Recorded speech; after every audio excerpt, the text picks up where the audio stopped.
So character development's honestly really hard because a lot of times what we do when we write, we create a perfect character. Those people don't exist. And when we do create a perfect character and we see it in movies and novels and TV shows, people hate them because we can't relate to them. They're called, if it's a woman, they're called Mary Sue. That means she doesn't have any imperfections. She's perfect. She can get everything done. It just doesn't make any sense. She's not human. She's perfect. So when it comes to character development, you make them have flaws. You make them relatable.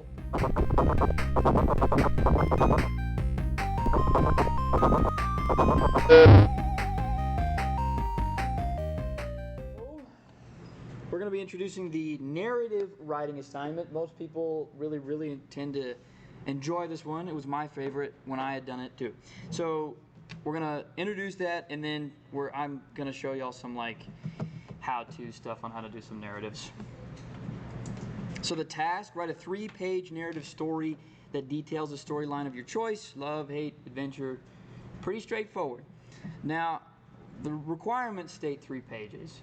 I did 4 at the time, so it's like you can write a little bit extra, but I would ask if you don't go over 4. I would just gun for 3 if I were y'all, because that's just specifically in the requirements. Your narrative can take place anywhere, anytime, and under any circumstances.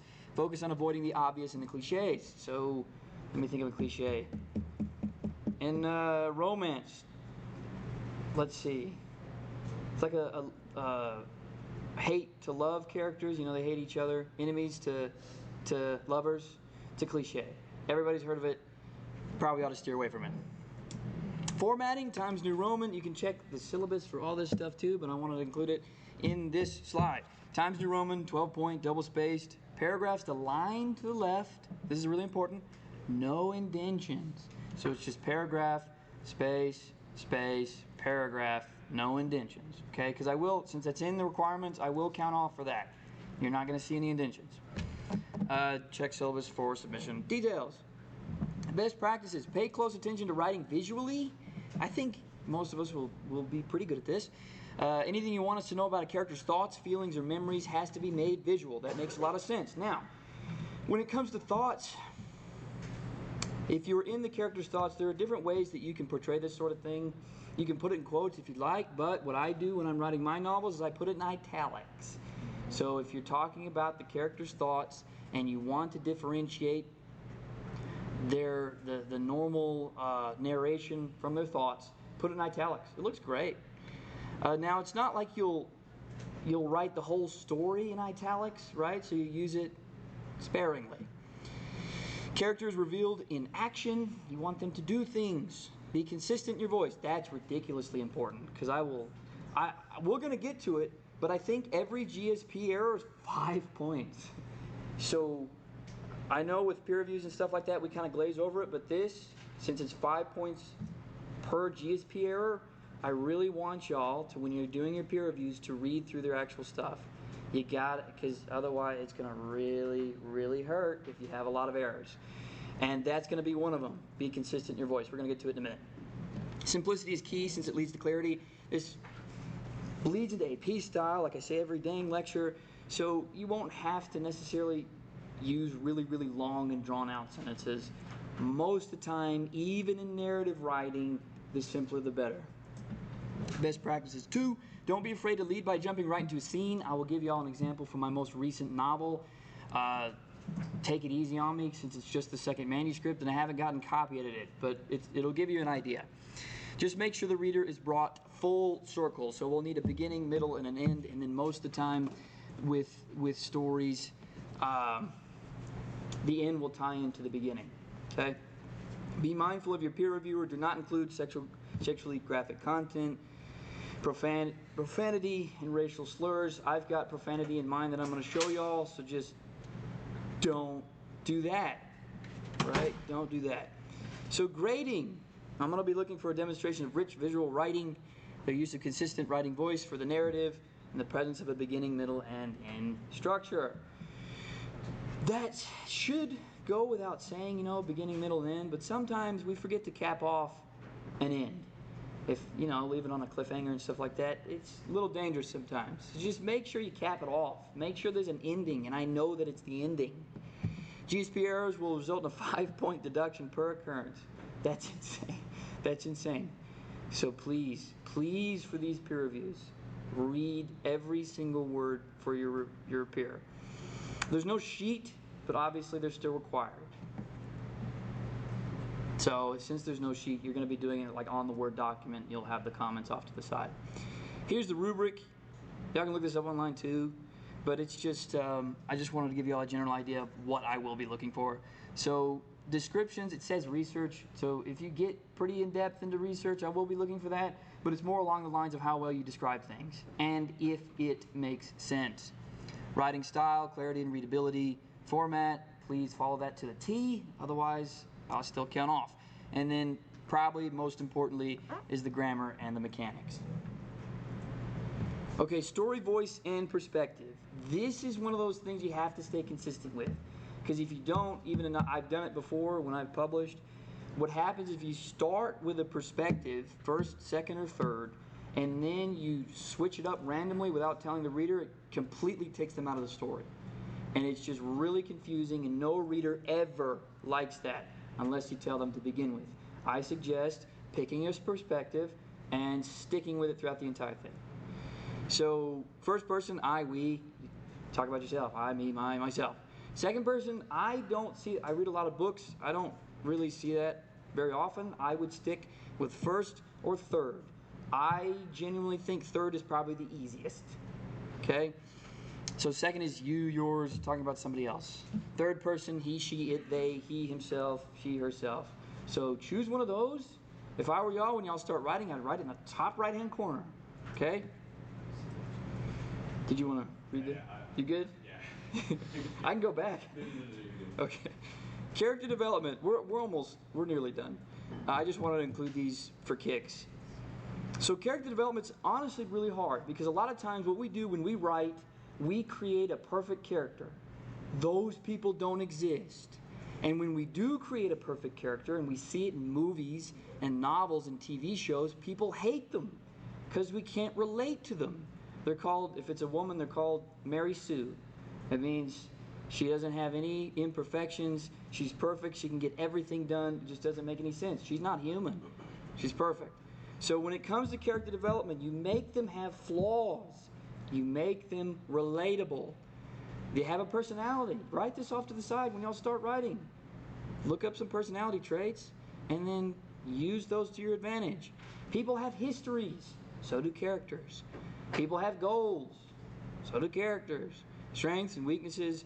And in red, obviously, relatability and imperfection. And if you really want to make somebody, a character, real, you make them have habits. When somebody's nervous, they pick at their nails. Right? They chew at their teeth. They shudder, Make them real. Habits, flaws, and nervous tics. Think of some of y'all's habits and insert them into the story.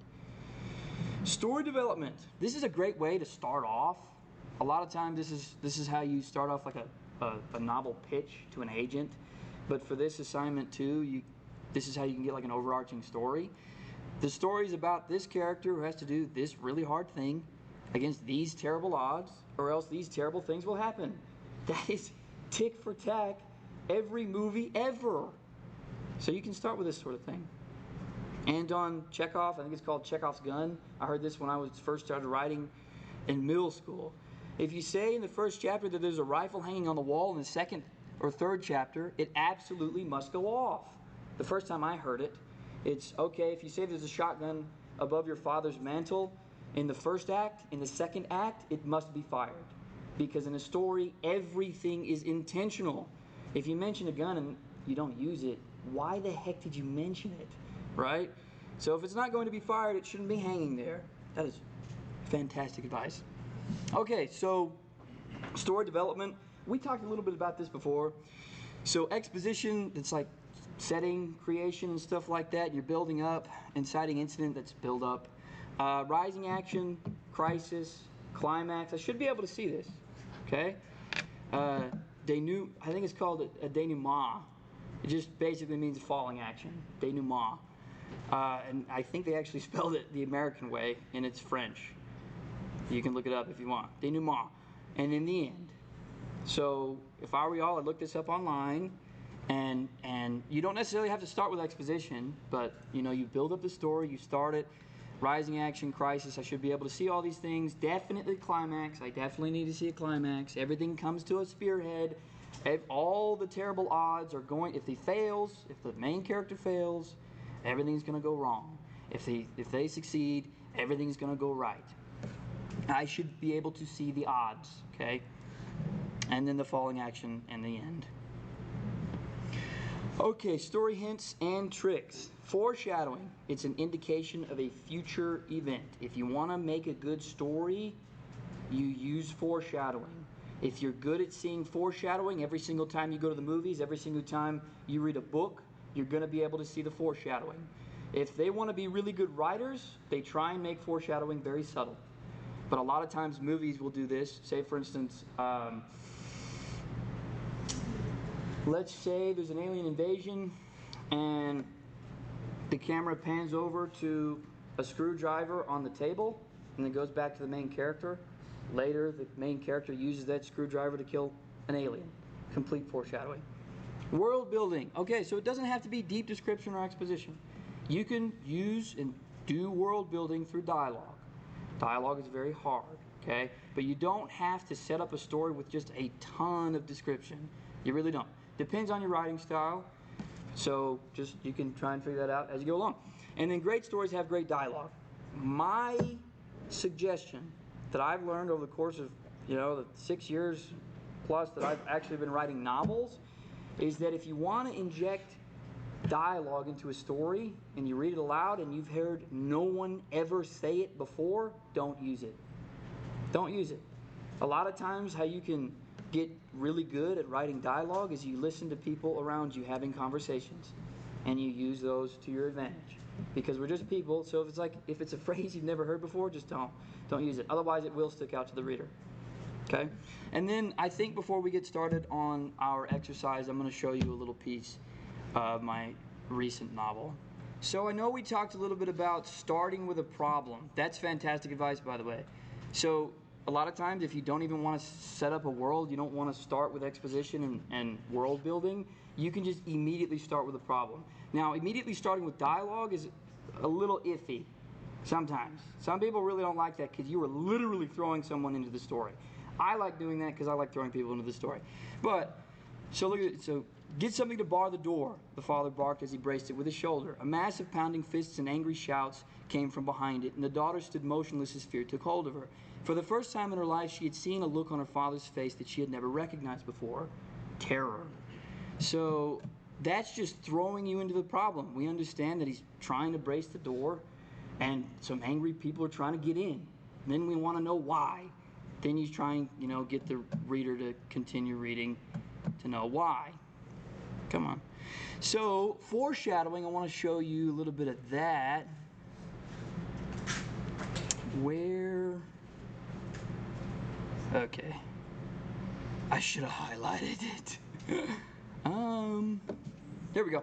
So the daughter, eventually, because she's scared and the mom's not around, she asks, "Where's mommy?" Right? And the dad says, "We're going to meet her there, sweetheart."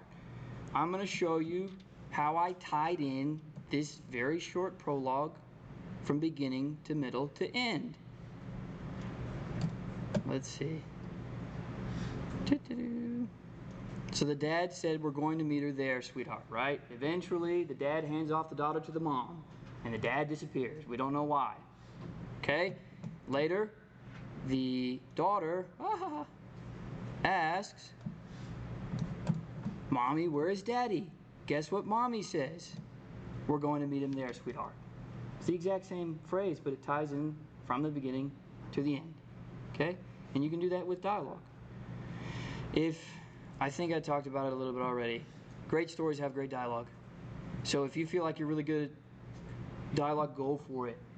If you don't necessarily want to do a whole bunch of dialogue, you can definitely do it like a narration story.